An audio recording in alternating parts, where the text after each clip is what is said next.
Today from the global lane, Cuban protesters take to the streets, Christian leaders targeted for arrest. This has translated into a disaster. Kids enjoy boating and horseback riding at summer camp, but not in Gaza. 5-year-old children are being given AK-47s, grenades, and suicide vests. Sharia USA. A Republican judge orders an Islamic law divorce for a Texas woman. This American judge relegates her case to be interpreted and judged by Sharia law. She's essentially condemning her. And the Ayatollah's agents endanger the life of an Iranian journalist in New York. And it's all right here on the global lane. Shouting, "We are not afraid," thousands of demonstrators have joined spontaneous pro-democracy protests throughout Cuba. Many say they're fed up with 62 years of communist dictatorship. They want freedom. A government crackdown against the protesters has already begun. And here with more from Miami is Teo Baboon. Born in Cuba, Dr. Baboon is an author, evangelical philanthropist, founder of the Cuban Caribbean Development Company, and head of outreach aid to the Americas. Dr. Baboon, always good to talk to you, sir, so thanks for being with us. Some in the Biden administration suggest Cubans are taking to the streets in protest because they're angry about the government's slow COVID vaccine rollout. But I suspect there's much more going on than that. Tell us why this is happening. Are you amazed? Thank you, Gary. No, we're not. We're not surprised that this has taken place. This has been brewing. It is not only because of what's been happening with the COVID. With the pandemic issue, although it has been very serious, and the Cuban government has done a horrible job of that. I think it's a combination of a number of things that have taken place over a long period of time, and this was even predictable back in a few months ago in May, when a number of organizations that are working, particularly with the church in Cuba, with the faith-based community, both the evangelical community and the Catholic community, began to see a tremendous amount of publishing taking place by both pastors, leaders of the evangelical community, and Catholic priests in social media, demanding that the government pay attention to the tremendous amount of hurt that was taking place.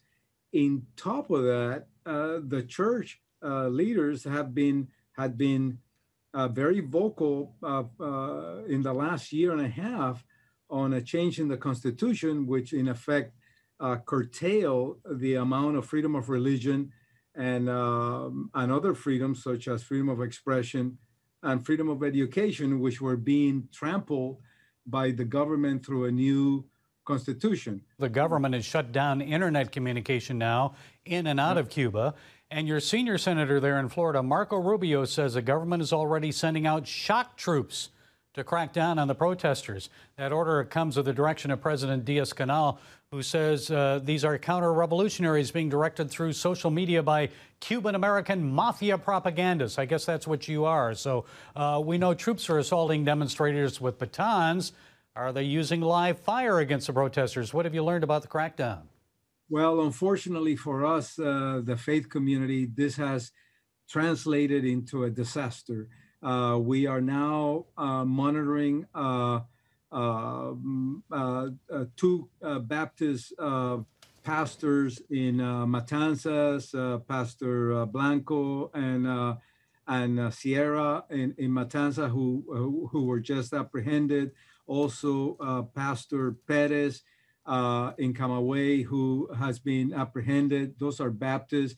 Then we have a Methodist pastor who has been apprehended with his son simply because he stepped outside and was marching along with the thousands of people that were out on the street. Perhaps the saddest news that we have to report is that a Catholic priest that has been very vocal, is very evangelical himself, and is someone that we have worked with. Pastor Castor Jose Alvarez was hit over the head by one of these rapid brigades. Some people took pictures of him bleeding, and he was taken to a police station in the province of Camagüey, and no one knows, he has no access, no one knows where he's at. He was scheduled to come to Miami, and we feel that he won't be able to come. He was together with two lay youth workers, both of which were removed from Camagüey and taken to Havana. Just to give you an idea, that's about a 300-mile distance away from their family. So the government is cracking down hard, and they are in particularly taking their shots at the evangelical and the Catholic community, because they know that that's where the leadership is. They know that those are the people that the people follow, and those are the righteous ones that have been preaching freedom of religion, freedom of expression, freedom of education, and now the government wants to take advantage of that. This must stop. The Cuban government is way out of line here, and we hope that the international community does pay attention to what's happening here. Well, President Biden says the right of the Cuban people to freely determine their future must be respected, but Senator Rubio has criticized the president for his soft response. So what do you think the president should do, President Biden? Well, I think that immediately they should start a dialogue with the Cuban government to stop them, to have them stop, or else further sanctions should be introduced against the Cuban government.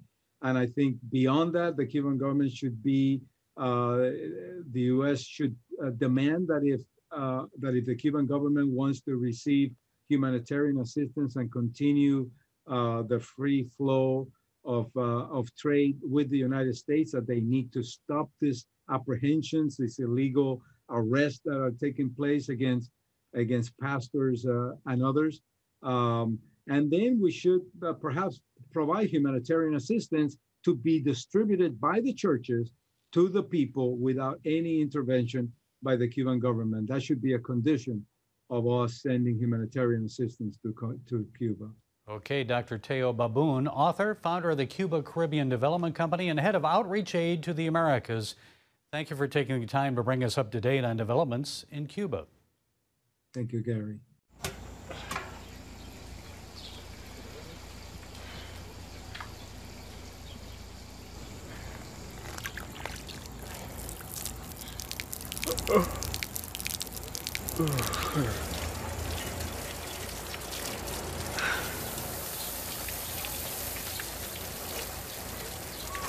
Life is better with a good night's sleep. Get your free DVD or booklet of Protect Your Sleep as the world watches from the outside. It's a big diplomatic tug of war here in the Middle East. Go inside the story with Jerusalem Dateline. Israeli archaeologists are talking about a discovery that could change the thinking about the Temple Mount. Join CBN Jerusalem Bureau Chief Chris Mitchell and get the biblical perspective on the events shaping the world. What starts in Israel then ends up going to other places. Watch Jerusalem Dateline Friday night at 8:30 on the CBN News Channel. Life. It's meant to be lived fully. Jesus said it. I came to give you life. Life to the fullest. Life in your family. Life in your finances. Life in your body, mind, and spirit. Life in your everyday.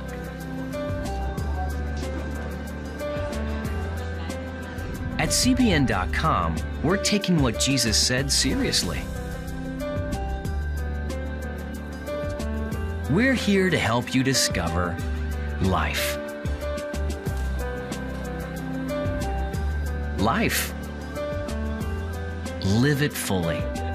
CBN.com.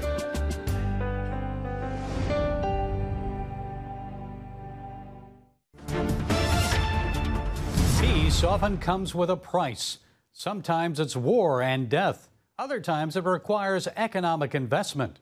When Israel and several Arab states signed the Abraham Accords, the Trump administration pledged $3 billion to support a Middle East investment fund. The idea was to promote good relations through economic cooperation. Now, President Biden has reportedly suspended that funding. Well, joining us with more is Middle East Forum Director Greg Roman. Greg, what can you tell us about the suspension of this money and what it might mean for peace in the Middle East? I think you have to first understand that American peacemaking has always come with a few predicates. The U.S. guarantee of a peace deal, the ability for the U.S. to act as a fair, neutral broker, and also the idea that the United States will incentivize sides that it brings together in cooperation and eventual alliance, sort of sweeten the pot before someone puts their name on the signature line of a document. Now, the U.S. did with Egypt and Israel, giving both security guarantees and security assistance after Camp David. It did it with the Israeli-Jordanian peace accord, giving security assistance and guarantees to the Jordanian government. It even gave it to the Palestinians during the Oslo Accords and the subsequent agreements that were signed after. The fact that Joe Biden is the first American president to go back on America's word when it comes to bringing Arabs and Israelis together to sign a deal doesn't portend well for other peacemaking deals he may make. It actually makes the United States a less of a credible actor in guaranteeing the peace that it brought together on the White House lawn, not dissimilar from the other initiatives that I mentioned before. So I think it would be up to the Congress to make sure that as much as they're trying to find ways to reinvest in Palestinians, that they should invest in efforts which actually have a chance to succeed. So it's pretty abysmal effort that this is 5 months into this administration, 6 months into the administration now, and the signaling that they're doing is saying we don't really support the deals that Trump made. And I understand environmentalists are pressuring Israel to cancel that oil pipeline agreement with the United Arab Emirates. What needs to be done to strengthen the Abraham Accords and encourage more Middle East nations to make peace with Israel? Right. So if we take the Red Med Canal, which is the Eilat Ashkelon pipeline, it's already there. It's been used prior, and they have some efforts right now to try to link it to the shipment of Gulf oil through Eilat by Aqaba, which is in Jordan, up into Ashkelon, which is a port on the Mediterranean Sea. I think that the Abraham Fund is a separate issue from the Red Med pipeline. The Red Med pipeline was announced about 4 weeks ago after an expose by Israel's Khan channel, Channel 11. And what happened with it is they said part of the deal that was made back when the Abraham Accords were signed was that there would be the ability for energy infrastructure to shift from the Gulf, where the threat of the Iranians hitting a ship with a missile, destroying the Saudi oil refinery capacity, it might be ameliorated by shipping oil west. And I think that a solid majority in Israel's cabinet will allow for the pipeline to go forward over the objections of the Environment Protection Minister. So that's my hope politically, because I think that the UAE-Israel economic relations can be met at the same point in the road where the Environment Minister's concerns are addressed through infrastructure changes to the actual development of the pipeline, and they won't cancel the deal. And Greg, this time of year, many parents around the world send their children to summer camp. Most kids enjoy swimming, boating, running races, playing outdoor games, but not the children of Hamas and Islamic Jihad. Memory has a video that is making the rounds on social media showing a camp where gun-toting children in Gaza practice the killing of Jews. Tell us about that one. Right, it's almost like Evel Knievel meets a 5-year-old, and their objective by going through rings of fire is taking out every Jewish settlement that is on the Gaza-Israeli border. I mean, the fact that 5-year-old children are being given AK-47s, grenades, and suicide vests, and then on the other side of where you would usually probably see cartoon caricatures of Mickey Mouse, or perhaps Donald Duck, or something from other children's shows, maybe Paw Patrol, which we would see on American television, they see the picture of an Orthodox Jew, a secular Jew, or any other Israeli that might be on the other side. And to think that this is being inculcated in the minds of 4 or 5-year-old Palestinian children who should be able to have the opportunity of every other child in the world to develop in a peaceful, safe, and environment that is promoting learning rather than promoting hatred and death, that's what they have to face. So I'm glad that I have the opportunity here in the United States, where Israelis have the opportunity to send their kids to chess camp or to dance camp or to summer camp, while the other time they're learning how to knife, stab, and maim in Gaza. It's just, it's unthinkable, and the fact that this is going on without a larger outrage is ridiculous. And I can't let you go without asking you about Iran. It seems to be testing Joe Biden and America's resolve by launching missile and drone attacks against American troops and even diplomats in Iraq and Syria. Your thoughts about that? How should President Biden respond? Well, the president, while he's withdrawing from Afghanistan and drawing down, I would shift those forces over to Iraq and into Syria. We have a base in Syria. We still have a significant presence in Iraq.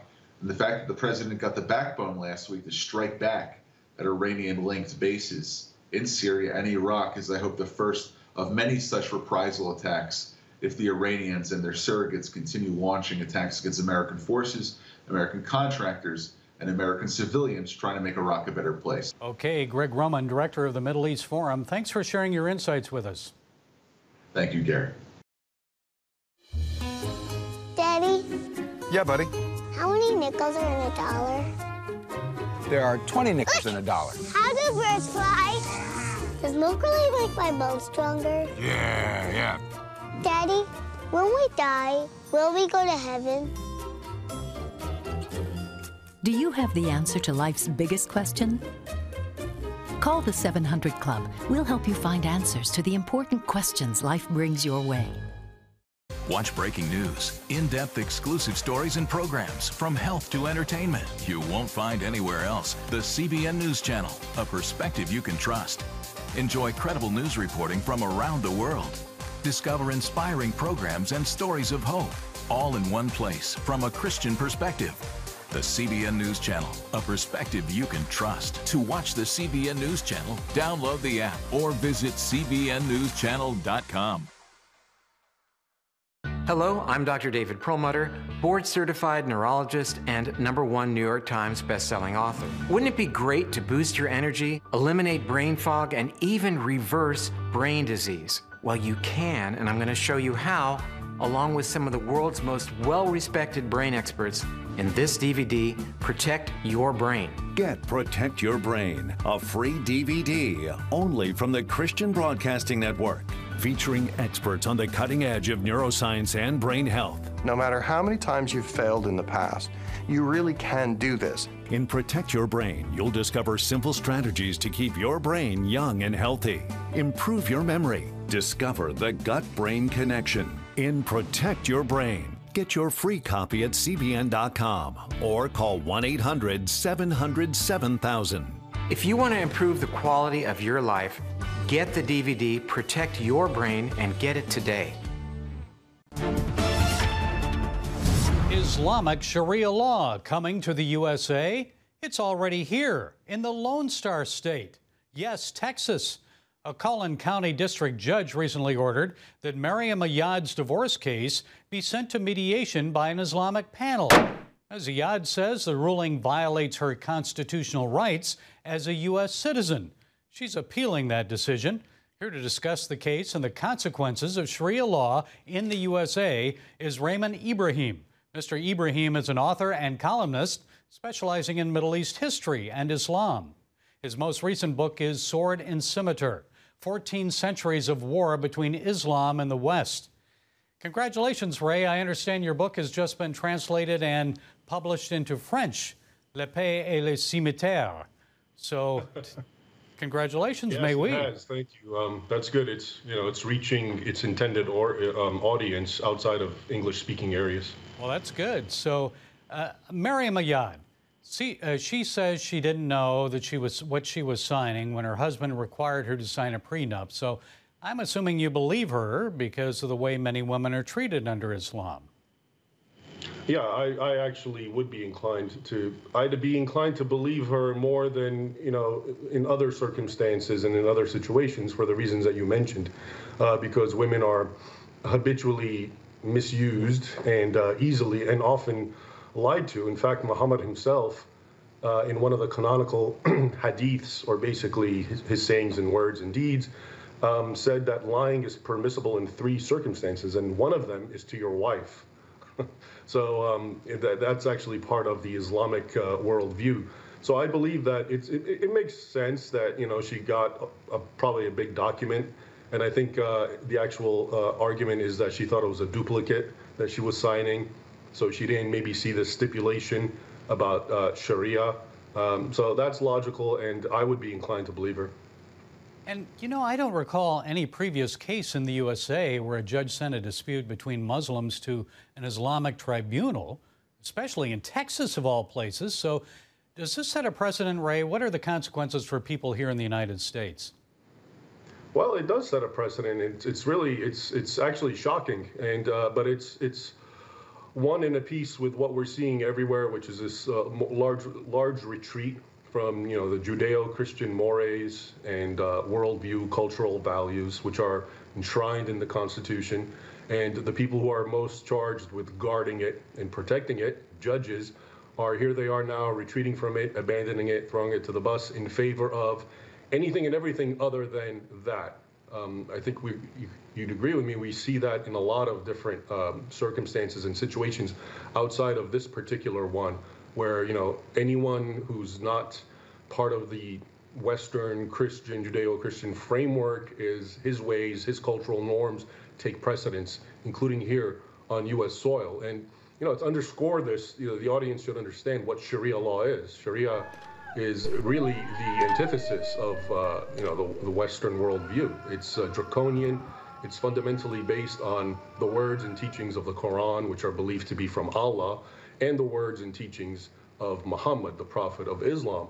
And if you look at his words and teachings as well as the Quran, they are basically things that are very 7th century, definitely pre-Enlightenment type stuff. So the Quran and Muhammad permit the sexual enslavement, the concubinage of women, infidels during jihads. A woman's testimony is half that of a man, which really comes into play in this particular case, because if this Maryam woman is judged by a Sharia tribunal, her words are already are cut in half as far as their value, because she's a woman. Muhammad said most of the denizens of hell are females. So there's the long and short of it in this case is there's a very misogynistic strain in Sharia law, and so when this American judge relegates her case to be interpreted and judged by Sharia law, she's essentially condemning her.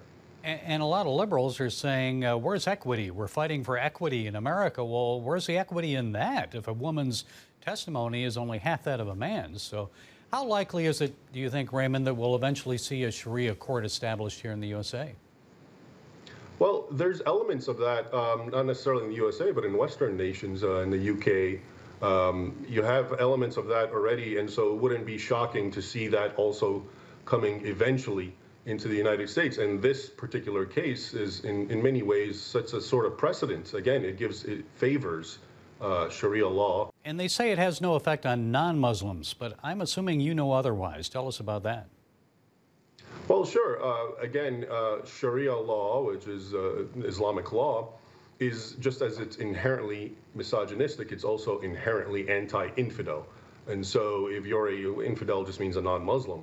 So if you're a non-Muslim and in any way, shape, or form, you also are being judged somehow under Sharia law. You also are at the short end of the stick. Okay, author, Islam historian, and Middle East analyst Raymond Ibrahim. Thank you, Raymond, for sharing your time and insights with us. Thanks very much, Gary. Take care. Introducing the CBN Bible from CBN.com. Now, an easier way to study the Bible and grow in your faith. Highlight your favorite verse. Read separate versions at a glance. Click and read a commentary. Or cross-reference your favorite verse using the Strong's Concordance. All the right tools to study the Bible, all in one place. The CBN Bible, available at cbn.com/Bible or the iTunes App Store. This is CBN Newswatch. Thanks for joining us. Watch breaking news, exclusive stories and programs, credible news reporting. We show you what's happening in the world and how you can pray about it. This is CBN Newswatch, because truth matters. Weekdays at 5 on the CBN News Channel. Woohoo! Hi, Superbook fans. Here's something else you'll love. It's the new Superbook Bible app. It's packed with games, activities, and Superbook episodes that you can watch for free. Oh, no! There's trivia, a fun daily devotional, and answers to your Bible questions. Plus, an easy-to-understand Bible the whole family will enjoy. You can even create your own Superbook character. Ta-da! Whoa! The Millsburg Falls man coming. Sorry, pardon me. Sorry, excuse me. Ouch! Are you getting this? Earn super points to win daily prizes, too. And so much more! Time to get back to my adventures. See you soon. It's the new Superbook Bible app. Free downloads on iTunes, Google Play, and Amazon.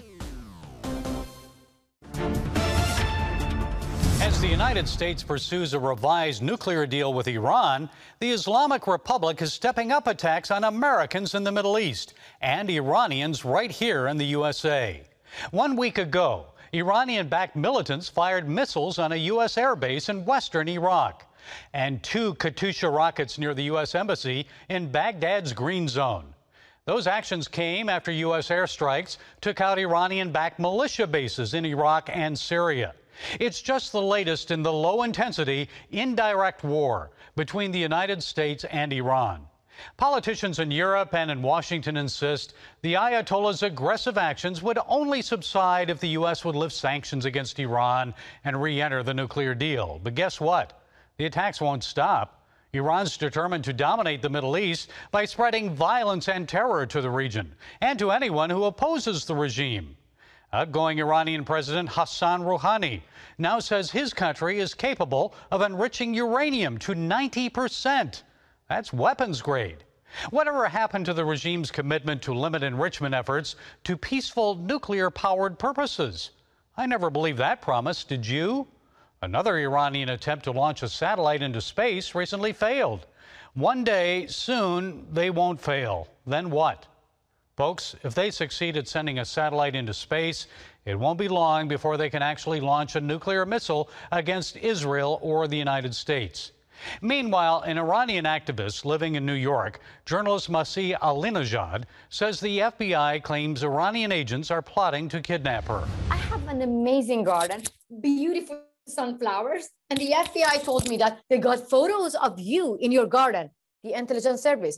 When I'm saying intelligence service, I mean the moderate president, the one that Biden's administration are going to have a deal with, you know? And that actually breaks my heart. Folks, we cannot allow the Islamic Republic to harm Iranians on U.S. soil, and we cannot allow them to develop nuclear weapons. The Ayatollah and his cronies will lie to Western diplomats and politicians, tell them whatever they want to hear. In the meantime, they'll continue to kill Americans, Iranians, and anyone else who tries to stop them.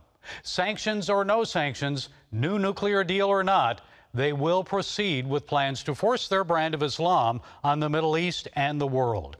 Time is running out, and we must act before it's too late. Well, that's it today from the Global Lane. Be sure to follow us on social media on the CBN News Channel and our broadcast affiliates. And until next time, be blessed.